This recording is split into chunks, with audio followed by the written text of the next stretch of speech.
In this lesson, we will discuss rule of power or exponents.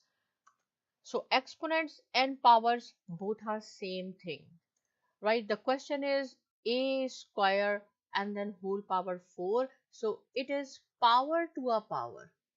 Whenever you have a power to a power, the rule is you have to multiply the powers or exponents. So simple, it will be equal to 4. 2 4 times 8, 8 exponent 8, or 8 a power 8. Similarly, this is again power to a power, so it will be b power 120 or b exponent 120. You just have to multiply the powers. This is 10, this is 12. So simple. It does not mean that you have to 4 times. It means that you have to multiply 2 and 4. It is power to a power. One more question I will solve for you. This is b square and then cube, whole power cube.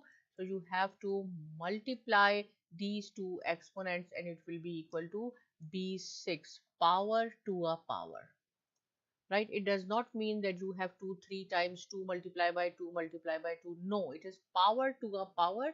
You just have to multiply the power. So still, if you have any question regarding power to a power or rule of power, you can write down in comment section. And thanks for watching.